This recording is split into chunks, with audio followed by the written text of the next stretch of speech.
Hi friends, welcome back to my channel. അപ്പോൾ ഇന്ന് നമ്മൾ വ്യത്യസ്തമായ ഒരു റെസിപ്പിയാണ്, ഒരു പഴയകാല റെസിപ്പിയാണ് കേട്ടോ ചെയ്യുന്നത്. ഒരു ചട്ടി വെച്ചിട്ട് ഒരു ചെറിയ കഷ്ണം ചേനയാണ് നല്ല ചെറുതായിട്ട് കട്ട് ചെയ്തെടുത്ത് ഒരു 10-12 പീസ് ഉണ്ടാവും കേട്ടോ. ഒരു ചെറിയ പീസ് മതിയാവും. വേവാൻ ആവശ്യത്തിനുള്ള വെള്ളം കൂടി ഒഴിച്ചിട്ട് നമുക്കിതൊന്ന് വേവിച്ചെടുക്കാം. ഇതിലേക്ക് ഞാനിപ്പോൾ ഉപ്പ് ചേർക്കുന്നില്ല. ചില ചേനയാണെങ്കിൽ നമ്മൾ ഉപ്പ് ചേർത്ത് കഴിഞ്ഞാൽ വേവാനുള്ള ബുദ്ധിമുട്ടുണ്ടാവും. അതുകൊണ്ട് ഒരു 1/4 വേവാകുമ്പോഴേ ഞാനിതിൽ ഉപ്പ് ചേർത്ത് കൊടുക്കുന്നുള്ളൂ. ഇനി ഇതൊന്ന് വെന്ത് വരട്ടെ.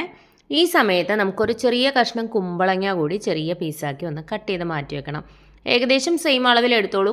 കുമ്പളങ്ങ കുറച്ച് കൂടുതലാണെങ്കിലും കുഴപ്പമൊന്നുമില്ല, ഒരു ഇത്തിരി കൂടി കൂടിയാലും പ്രശ്നമൊന്നുമില്ല കേട്ടോ. ചേന ഒരുപാടങ്ങ് എടുക്കണ്ട.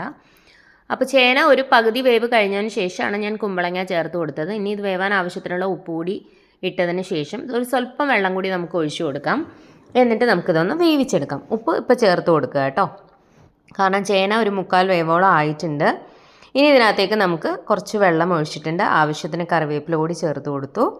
ഇനി ഇത് നന്നായിട്ടൊന്ന് വെന്ത് വരട്ടെ. പഴയകാല റെസിപ്പിയാണ് കേട്ടോ, പണ്ടുള്ള ആൾക്കാരുണ്ടാക്കുന്ന റെസിപ്പിയാണ്. അതായത് പണ്ടത്തെ കാലത്തെ പാവങ്ങളുടെ കറിയാണെന്നാണ് കേട്ടോ ഇത് അറിയപ്പെടുന്നത്.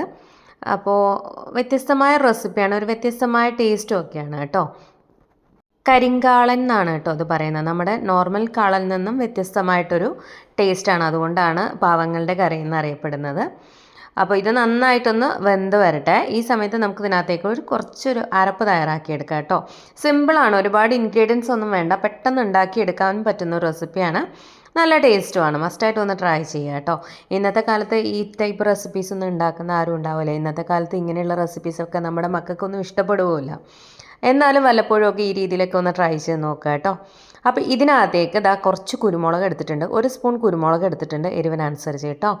ഇതിനകത്തേക്ക് ഒരു നുള്ള് ഉലുവ, അതുപോലെ തന്നെ ഒരു നുള്ള് ചെറിയ ജീരകം. ഇതെന്താ ചെയ്യേണ്ടതെന്ന് വെച്ചാൽ മിക്സിയുടെ ജാറിലിട്ട് നന്നായിട്ടൊന്ന് പൊടിക്കുക. എന്നിട്ടൊരു ഇത്തിരി വെള്ളം ഒഴിച്ച് അരച്ചെടുക്കണം കേട്ടോ. ഉലുവയുടെ അളവൊന്നും ഒരുപാട് കൂടരുത്, ഒരു നുള്ളേ ആകാവൂ, ഇല്ലെങ്കിൽ കയ്പ്പ് രസം വരും. എന്നിട്ട് നല്ല ഫൈനായിട്ടൊന്ന് അരച്ചു കൊണ്ടുവരിക. ആദ്യം ഒന്ന് പൊടിക്കുക, പൊടിച്ചതിന് ശേഷം സ്വല്പം വെള്ളം ഒഴിച്ചിട്ട് വേണം അരച്ചെടുക്കാൻ. അപ്പം ഞാൻ അരച്ചെടുത്ത് കൊണ്ടുവന്നിട്ടുണ്ട്. ഇത് നമ്മുടെ കുമ്പളങ്ങ ഒരു പകുതി വേവാകുമ്പോഴേക്കും ഇതിനകത്തേക്ക് അരപ്പ് ചേർത്ത് കൊടുക്കാം. ഇനി ഇതിനകത്ത് കിടന്ന് നന്നായിട്ട് തിളച്ച് ആ എരിവൊക്കെ അതിലേക്ക് പിടിക്കണം. 1 സ്പൂൺ മുളകാണ് കേട്ടോ ഞാൻ എടുത്തിരിക്കുന്നത്, നിങ്ങളുടെ എരിവിനനുസരിച്ച് ചേർക്കാം. ഇത് അത്യാവശ്യം എരിവുണ്ട് കേട്ടോ, ഒരുപാട് കൂടുതലല്ല എന്നാൽ കുറവുമല്ല, അത്യാവശ്യം എരിവുണ്ട്. അധികം എരിവ് വേണ്ടാത്തവർക്ക് അളവ് കുറയ്ക്കണം കേട്ടോ, അത്രയൊന്നും കുരുമുളക് എടുക്കേണ്ട ആവശ്യമില്ല. അത്യാവശ്യം നല്ല എരിവ് വേണ്ടുന്നവർക്ക് ഈ ഒരു കുരുമുളക് എടുക്കാം. ഓവർ എരിവല്ല, ഒരു ബാലൻസ് ആയിട്ടുള്ള എരിവാണ് കേട്ടോ. ഇനി നന്നായിട്ട് തിളക്കട്ടെ. നല്ലപോലെ തിളച്ച് ആ കുരുമുളകിൻ്റെയും ഉലുവയുടെയും ഒക്കെ ആ റോ ടേസ്റ്റ് ഒന്ന് മാറണം. ഈ സമയത്ത് ഒരു ചെറിയ നെല്ലിക്ക വലുപ്പത്തിലുള്ള പുളി ഒരു 1/2 ഗ്ലാസ് വെള്ളത്തിൽ നന്നായിട്ട് ഞെരടി പിഴിഞ്ഞു വെച്ചു. എന്നിട്ട് ഇത് നന്നായി തിളച്ച് ആ ഒരു പച്ചക്കുത്ത്, കുരുമുളകിൻ്റെയൊക്കെ ആ ഒരു പച്ചക്കുത്തൊക്കെ ഒന്ന് പോയി കഴിയുമ്പോൾ നമുക്ക് ഇതിനകത്തേക്ക് പുളിവെള്ളം ഒഴിച്ചു കൊടുക്കേണ്ടതായിട്ടുണ്ട്. ഒരുപാടങ്ങ് ഉടഞ്ഞു പോകരുത് കേട്ടോ, ചേന ഒന്നും വെന്തങ്ങ് ഉടയരുത്. ഉടഞ്ഞു കഴിഞ്ഞാൽ ആ ഒരു ടേസ്റ്റ് ഉണ്ടാവില്ല.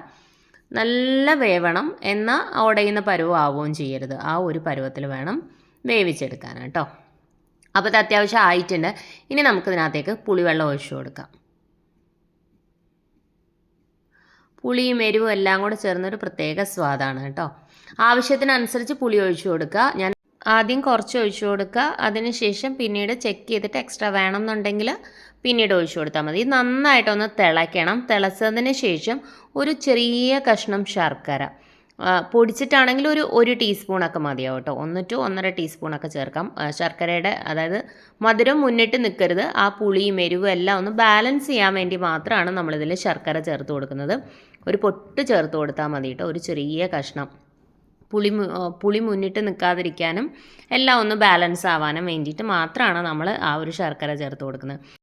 അപ്പോൾ അത്യാവശ്യം നന്നായിട്ട് തിളച്ചിട്ടുണ്ട്. ഇനി ഫ്ലെയിം ഒന്ന് കുറച്ച് വെച്ചതിന് ശേഷം നന്നായിട്ടൊന്ന് ഇളക്കി കൊടുത്ത് ഒരു 1-2 ചേന വേണമെങ്കിൽ നമുക്കൊന്ന് ഉടച്ചു കൊടുക്കാം.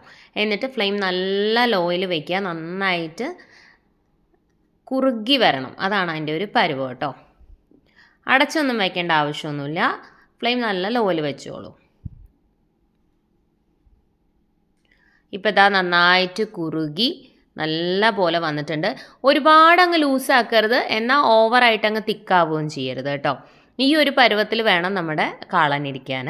നല്ല ടേസ്റ്റാണ്, ഒരു പ്രത്യേക സ്വാദാണ് കേട്ടോ. ആ കുരുമുളകിൻ്റെ ആ ഒരു ഫ്ലേവറും പുളിയും അപ്പോൾ ആ ചേനയുടെ ടേസ്റ്റും ഒരിത്തിരി ശർക്കരയുടെ ടേസ്റ്റും എല്ലാം കൂടി ചേർക്കുമ്പോൾ ഒരു പ്രത്യേക സ്വാദാണ്. അപ്പോൾ ഒന്ന് കുറുകി കഴിയുമ്പോൾ നമുക്കിത് ഓഫ് ചെയ്ത് മാറ്റി വയ്ക്കാം. ഇനി നമുക്ക് വേറൊരു പാൻ വയ്ക്കാം.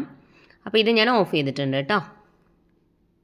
പാൻ ചൂടായി വരുമ്പോഴേക്കും നമുക്ക് കുറച്ച് എണ്ണ ഒഴിച്ചു കൊടുക്കാം. എണ്ണ ഒന്ന് ചൂടാകുമ്പോഴേക്കും നമുക്ക് ഇത്തിരി കടുക്, ഒരു നുള്ളു കടുകിട്ടൊന്ന് പൊട്ടിച്ച് 2 വറ്റൽമുളക് 2ആയിട്ട് കട്ട് ചെയ്തും ആവശ്യത്തിന് കറിവേപ്പിലയും കൂടി ഇട്ട് കൊടുത്തതിന് ശേഷം താളിച്ച് നമ്മുടെ കറിയിലേക്ക് ഇട്ട് കൊടുക്കാം. അത്രയേ ഉള്ളൂ. വളരെ സിമ്പിളാണ്, പെട്ടെന്ന് ഉണ്ടാക്കിയെടുക്കാമെന്നാൽ ഒരുപാട് ഇൻഗ്രീഡിയൻസ് ഒന്നും വേണ്ട. സിമ്പിളായിട്ടുള്ളൊരു നാടൻ റെസിപ്പിയാണ് കേട്ടോ. ഒരുപാട് മസാലപ്പൊടികളൊന്നും ഇല്ലാതെ നമുക്ക് ചെയ്യാൻ പറ്റുന്ന നല്ല ടേസ്റ്റി ആയിട്ടുള്ള റെസിപ്പിയാണ്. മസ്റ്റായിട്ടും എല്ലാവരും ഒന്ന് ട്രൈ ചെയ്ത് നോക്കുക. അപ്പം എന്താ താളിച്ചത് അതിലേക്ക് ഇട്ട് കൊടുത്തതിന് ശേഷം നന്നായിട്ടൊന്ന് ഇളക്കി യോജിപ്പിച്ച് കൊടുക്കുക. നല്ല ചൂട് ചോറിൻ്റെ കൂടെ കഴിക്കാൻ പറ്റുന്ന വളരെ ടേസ്റ്റി ആയിട്ടുള്ളൊരു കറിയാണ്. ഇതായിരിക്കണം ഇതിൻ്റെ ഒരു കൺസിസ്റ്റൻസി. ഒരുപാട് അങ്ങ് ലൂസ് ആവരുത്, എന്നാൽ ഓവറായിട്ട് തിക്കാക്കിയും വെക്കരുത് കേട്ടോ. അപ്പോൾ ഇത്രയേ ഉള്ളൂ. എല്ലാവരും ഒന്ന് ട്രൈ ചെയ്ത് നോക്കുക. പഴയകാല റെസിപ്പിയാണ്. നമ്മൾ പഴയകാല റെസിപ്പീസ് ഒരുപാട് നമ്മുടെ ചാനലിൽ ചെയ്തിട്ടുണ്ട് കേട്ടോ. കാണാത്തതെല്ലാം ഒന്ന് കണ്ടു നോക്കുക. വെജിറ്റേറിയൻ റെസിപ്പീസ് ഒരുപാട് ചെയ്തിട്ടുണ്ട്. അതുപോലെ തന്നെ ഉച്ചയൂൺ റെസിപ്പീസ് 3-4 കൂട്ടം കറികളും ചേർത്തുള്ള വെജിറ്റേറിയൻ ലഞ്ച് മെനു നമ്മൾ ഒരുപാട് ചാനലിൽ ചെയ്തിട്ടുണ്ട്. 10-65ഓളം വീഡിയോസ് ചെയ്തിട്ടുണ്ട്. പ്ലേലിസ്റ്റ് ഒന്ന് ചെക്ക് ചെയ്ത് നോക്കിക്കഴിഞ്ഞാൽ നിങ്ങൾക്ക് ഡീറ്റെയിൽ ആയിട്ടുള്ള റെസിപ്പീസ് കിട്ടും. അപ്പോൾ അതെല്ലാം ഒന്ന് ട്രൈ ചെയ്ത് നോക്കുക. അപ്പോൾ എന്തായാലും ഇതൊന്ന് ട്രൈ ചെയ്ത് നോക്കുക. ട്രൈ ചെയ്തിട്ട് ഫീഡ്ബാക്ക് അറിയിക്കണം കേട്ടോ. ഇതുപോലെയുള്ള റെസിപ്പീസൊക്കെ ഇഷ്ടമാകുന്ന ഫ്രണ്ട്സിനും ഫാമിലിയിലും ഒക്കെ ഉള്ളവരുണ്ടെന്നുണ്ടെങ്കിൽ വീഡിയോസ് ഒന്ന് ഷെയർ ചെയ്ത് കൊടുക്കണേ. ഈ ചാനൽ ഒന്ന് സപ്പോർട്ട് ചെയ്യാൻ പറയുക. അതുപോലെ തന്നെ വീഡിയോ ഇഷ്ടമായിട്ടുണ്ടെങ്കിൽ ലൈക്ക് ചെയ്യണം, ഷെയർ ചെയ്യണം, കമൻറ്റ് ചെയ്യണം. അതുപോലെ തന്നെ ഹൈപ്പ് ബട്ടൺ കൂടി ഒന്ന് പ്രസ് ചെയ്യാൻ മറക്കരുത്. ഇതുപോലെയുള്ള വ്യത്യസ്തമായ റെസിപ്പിക്ക് ചാനലൊന്ന് സബ്സ്ക്രൈബ് ചെയ്തിരിക്കുക. സബ്സ്ക്രൈബ് ചെയ്താൽ അടുത്തൊരു ബെൽ ഐക്കൺ വരും. ആ ബെൽ ബട്ടൺ പ്രസ് ചെയ്യുമ്പോൾ 3 ഓപ്ഷൻസ് കാണിക്കും. ആദ്യം കാണുന്ന ഓൾ തന്നെ പ്രസ് ചെയ്യാം, എന്നാലേ ഞാൻ പുതിയ വീഡിയോസ് വരുമ്പോൾ നിങ്ങൾക്ക് തന്നെ നോട്ടിഫിക്കേഷൻ കിട്ടും. ട്രൈ ചെയ്തിട്ട് ഫീഡ്ബാക്ക് അറിയിക്കണം കേട്ടോ. കാരണം നിങ്ങളുടെ ഫീഡ്ബാക്ക് കാണുമ്പോഴാണ് മറ്റുള്ളവർക്കും ട്രൈ ചെയ്യാനൊരു ഇൻട്രസ്റ്റ് വരിക. പ്ലേലിസ്റ്റ് ചെക്ക് ചെയ്ത് നോക്കിക്കഴിഞ്ഞാൽ നിങ്ങൾക്ക് ആവശ്യമുള്ള റെസിപ്പീസൊക്കെ നിങ്ങൾക്ക് അതിൽ നിന്ന് ചെക്ക് ചെയ്ത് നോക്കാം. എന്നിട്ട് ട്രൈ ചെയ്യുക. ഇതുപോലെയുള്ള റെസിപ്പീസ് ഇഷ്ടമാവുന്ന ഫ്രണ്ട്സിനും ഫാമിലിയിലും ഒക്കെ ഉള്ളവരുണ്ടെന്നുണ്ടെങ്കിൽ ഒന്ന് ഷെയർ ചെയ്ത് കൊടുക്കണം കേട്ടോ. ഒന്ന് സപ്പോർട്ട് ചെയ്യാൻ പറയുക. അതുപോലെ എന്തെങ്കിലും സജഷൻസ് ഒക്കെ ഉണ്ടെന്നുണ്ടെങ്കിൽ കമൻറ്റ് ബോക്സിൽ കമൻറ്റ് ചെയ്തിരുന്നാൽ മതി കേട്ടോ. റിപ്ലൈ തരുന്നതായിരിക്കും. എന്തെങ്കിലും ഡൗട്ട്സ് ഒക്കെ ഉണ്ടെന്നുണ്ടെങ്കിൽ കമൻറ്റ് ബോക്സിൽ കമൻറ്റ് ചെയ്യുക കേട്ടോ. അതുപോലെ തന്നെ ഏതെങ്കിലും റെസിപ്പീസൊക്കെ ട്രൈ ചെയ്യാൻ താല്പര്യമുള്ളവർക്ക് ജസ്റ്റ് റെസിപ്പി ഒന്ന് കമൻറ്റ് ചെയ്തിരുന്നാൽ മതി. നമുക്ക് നെക്സ്റ്റ് വീഡിയോ ആയിട്ട് ട്രൈ ചെയ്ത് നോക്കാം. അതുപോലെ തന്നെ കണ്ടിന്യൂസ് ആയിട്ട് വീഡിയോസ് കാണുക കേട്ടോ. കണ്ടിന്യൂസ് ആയിട്ട് വീഡിയോസ് കണ്ടില്ല എന്നുണ്ടെങ്കിൽ പുതിയ വീഡിയോസ് ഇടുമ്പോൾ അതിൻ്റെ അപ്ഡേറ്റ്സ് നിങ്ങൾക്ക് പെട്ടെന്ന് തന്നെ കിട്ടില്ല. അപ്പോൾ തുടർച്ചയായി വീഡിയോ കണ്ടാൽ മാത്രമേ ഇപ്പോൾ അതിൻ്റെ അപ്ഡേറ്റ്സ് കറക്റ്റായിട്ട് നിങ്ങൾക്ക് കിട്ടുള്ളൂ. നിങ്ങൾക്ക് നോട്ടിഫിക്കേഷനായിട്ട് വരുള്ളൂ. പെട്ടെന്ന് തന്നെ വീഡിയോസ് കാണാൻ പറ്റുള്ളൂ കേട്ടോ. അതല്ലാന്നുണ്ടെങ്കിൽ ഇങ്ങനെ കണ്ടിന്യൂസ് ആയിട്ട് വന്നില്ല എന്നുണ്ടെങ്കിൽ ജസ്റ്റ് ഒന്ന് ഇമേസ് ബ്യൂട്ടി മാജിക്ന്ന് ഒന്ന് ടൈപ്പ് ചെയ്തെടുത്താൽ മതി. എന്നിട്ട് തുടർച്ചയായിട്ട് കാണുക കേട്ടോ. കണ്ടാൽ മാത്രമേ നമ്മുടെ അപ്ഡേറ്റ്സ് അപ്പം കിട്ടത്തുള്ളൂ. വ്യത്യസ്തമായ മറ്റൊരു റെസിപ്പിയുമായിട്ട് നമുക്ക് വീണ്ടും കാണാം. Thank you friends. Thanks for watching.